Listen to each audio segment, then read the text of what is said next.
This is KJ and Lyons. KJ Carson and John Lyons right now on WEEI.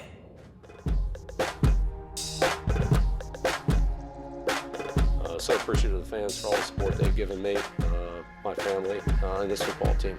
And it's with there's so many fond memories and thoughts that I think about the Patriots and I'll always be a Patriot. I look forward to coming back here, but at this time, we're gonna move on, and I look forward, excited for the future, but always very, very appreciative of the opportunity here, the support here, and what you've done for me. Thank you. KJ and Lyons, WEEI, good Sunday to you. 617-779-7937, text line 37937. We have a box of Kleenex tissue for this show. John, the Belichick era is over, and it's still kind of unbelievable to think that this is where we are right now. Yeah, it really is. And we've talked many times, KJ, throughout this season about how the Patriots in many areas, especially offensively, had fallen off, and the strains between Robert Kraft and Bill Belichick, and how, we had a sense that there was a real possibility this could have been his last year in New England. But then when it actually happens and you see him at that podium, and we just played the sound of it, and you see him there, and then you see him walk off that podium for what is the last time as Patriots head coach. That really, to me, that hit home for me, and I think for a lot of Patriot fans, because I think in the moment, when we're sitting here in November after that Colts game, or, other points in the season, and you express frustration with the team and where they're at and what the direction is, in the moment, we get caught up in that. I think a lot of us do. But then when you zoom out from 10,000 feet and you look at 24 years of 9 Super Bowl appearances, 6 Super Bowl championships, really the gold standard in the NFL in so many ways. And for that, again, and it wasn't all him, and I know Brady was a big part of it, and many Hall of Fame players and great assistants who Belichick himself mentioned as part of his final statement. But to see that really last major piece of that walk off the podium, I think hit home, like I said, with myself, but also with a lot of Patriots fans across the world. Look, it was very anticlimactic. I think it deserved a little bit more than what we got. Again, ESPN was ready to block off 2 hours. Right? Yeah, they bumped the Pat McAfee show. And then he bumped it back in, and there was Aaron Rodgers. But look, you felt like, wow, this almost just felt like a video version of just like a 3-paragraph statement, 15-sentence statement from both guys. And you almost wonder, after all this time, it really felt like Grandpa got fired. Yeah, and maybe you think he deserves a bit better. And I think this is what I was alluding to, thinking maybe there's one more year, because I think what really hit home, and it has to hit home with the fans, is this is officially now a rebuild. This isn't like, hey, Bill hasn't been feeling well over the last couple of years. The team's been going 9-8, 10-7, cusp of playoffs or maybe a playoff game in there. This is a full-on rebuild. And that's why I think that Belichick really deserved at least either one more year or a better way out than what we saw on Thursday. I think that was just I was completely shocked of just how underwhelming that was. Wouldn't you think Bob Kraft and Bill Belichick would at least hug each other goodbye? Yeah, that little side hug too. And I know Bob Kraft said he has a cold, so I'm not going to kiss him was the quote. But the side hug was something. Yeah, I noticed. And look, I was one of those people that I wanted Belichick to have one more year with someone else handling offensive personnel. I was clear about that for, I feel like, the last 3 months. And he said he was willing to do that. And, well, here's my question, KJ, and I don't know if we'll eventually know this, but maybe not now. He did say in that final media press conference the day after the season that he'd be open to whatever would work collectively, but I do wonder, when him and Bob Kraft met, did Bob Kraft say, you can't have personnel anymore? And he said, yeah, no, I'm all set then. Or did he say, no, someone else can have, personnel. I'm okay to it. And Bob Kraft said, no, too bad. We want, I don't think this was a, F you, I hate you, you're fired type deal. They're too old for that. But I do think it was a, hey, you can either accept these things or we are going to move on. I think this was much more, I know you can say it was mutual, and I'm sure Belichick on some level was, okay, hey, I'll go somewhere else. But I think if Kraft had said, hey, you can stay and fix this, he would have said, okay, I will stay and fix this. So I think it was more of a Kraft decision than it was a Belichick decision. But here's why I think Bill was willing to do it. We'll get to your call here in a second. 617-779-7937. Text line 37937. Join the conversation with KJ and Lyons. Normally, Bill only discusses the matter at hand that day, right? So when he answered a futuristic question that's beyond just like, will you be the head coach next year? You're asking Bill, hey, are you willing to cede some of the leadership that you've been doing from that GM perch? And he was answering it that day. So, yeah, he told you that he's still under contract and that, yes, he was willing to negotiate to potentially give up those powers. So I do, and Bill doesn't discuss things ahead of time, right? Usually, at best, after that game, he'd say, we'll probably address the players, do the exit interview stuff, and then we'll address that down the road. He made a statement that was more futuristic than Bill would usually give, and I think he was willing to cede that power. I just think that the Crafts wanted their power back. Let's go to Bobby in Cambridge. Bobby, thanks so much for starting your Sunday with us here on WEEI. Good Sunday to you. Hey, how you doing, gentlemen? I hope everybody's doing well and had a nice holiday season. Thank you. You know what? I like talking to Nick and you guys and stuff. I call once in a while. You actually stole my thunder, but obviously, I agree with you guys 100%. I was watching him at the podium, but I was also listening to a couple of reporters who had said they had talked to him on Monday, and that they had said that he more or less had talked about conceding some of the power or even giving up the role completely.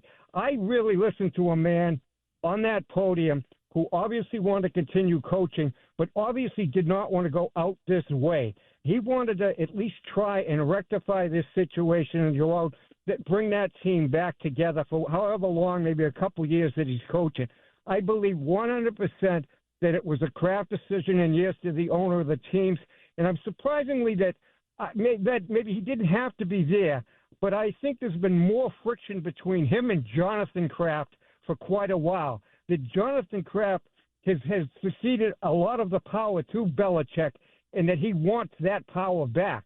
And that he's just, 2-3 years ago, you heard him on EEI all the time talking, but he's been noticeably absent. I think it was definitely a Kraft decision, and that Belichick did want to stay here coaching, and that I just noticeably absent to me was Jonathan Kraft. And that's just my opinion, guys, all right? And I'll have a good day, all right, gentlemen? Bobby, thanks for the call. Let's go to Nick in Boston. Nick, thanks for calling KJ and Lyons. You're on the air.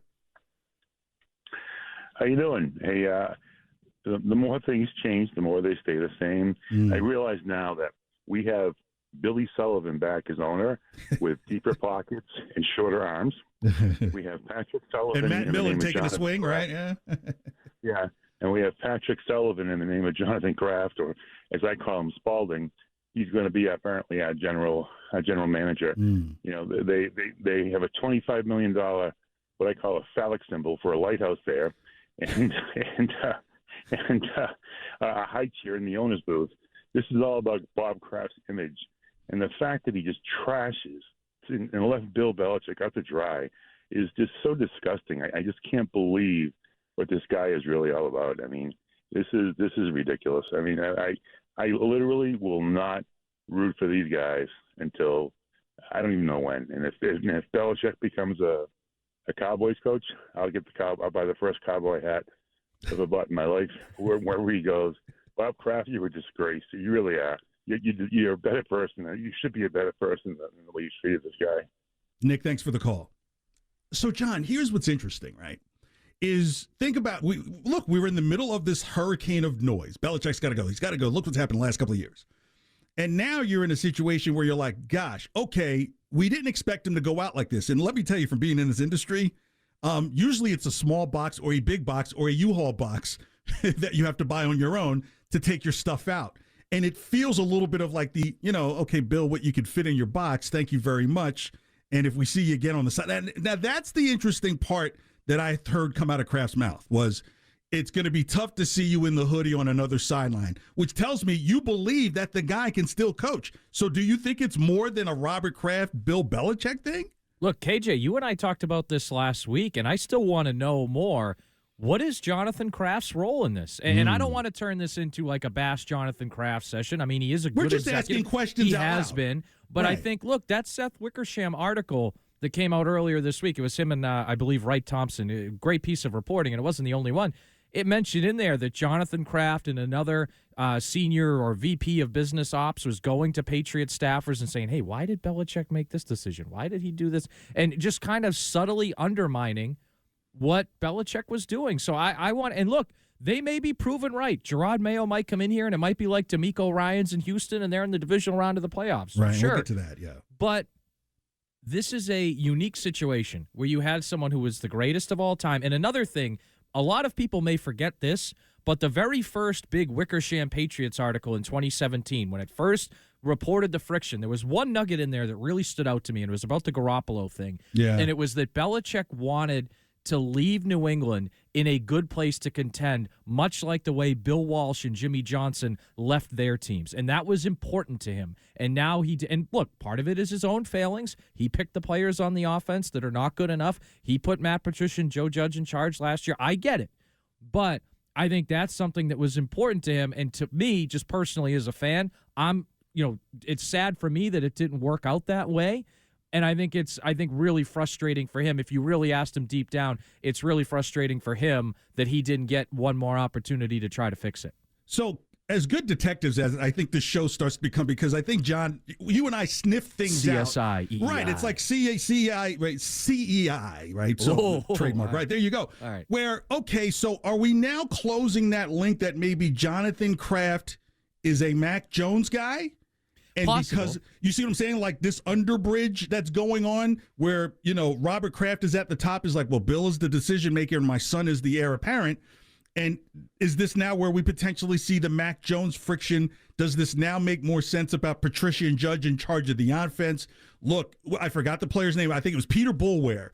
When Peter Boulware played for the Ravens and Belichick named him All-Pro, even though Boulware wasn't an All-Pro that year, it triggered a $1 million bonus in his contract just to take a shot at Art Modell, who was, who had fired Belichick in Cleveland, but knew he would have to pay this bonus to Boulware. I think Jones being the third emergency quarterback, which we'd never seen, is kind of in that lane. So I think that Mac Jones is somewhere in this mix. And maybe it's at the Jonathan Kraft level and Belichick. Let's go to Shane in the Cape. Shane, thanks for calling KJ and Lyons. I'm sorry. My lips will work, I promise.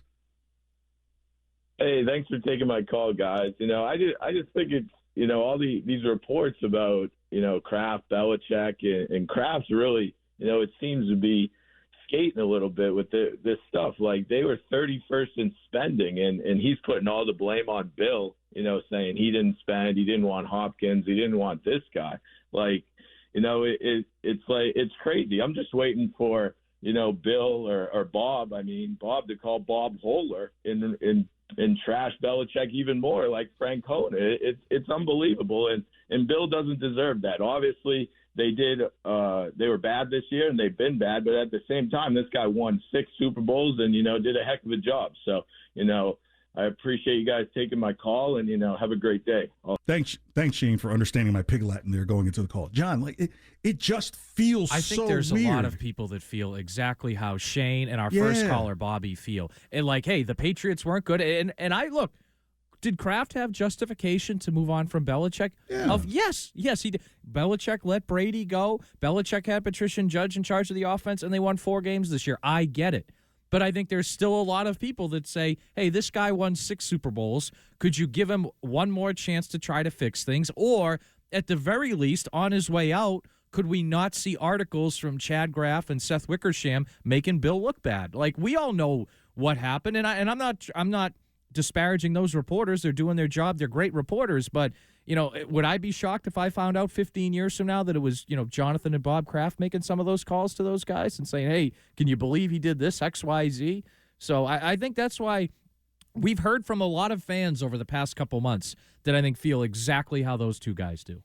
I think we're going to, you know what? I have an idea. We'll say it. I'll tell you right after the break here. 617-779-7937 text line 37937 KJ and Lyons. Why we're getting all these stories now. I'll get into that next, but right now it's time to trend with John Lyons.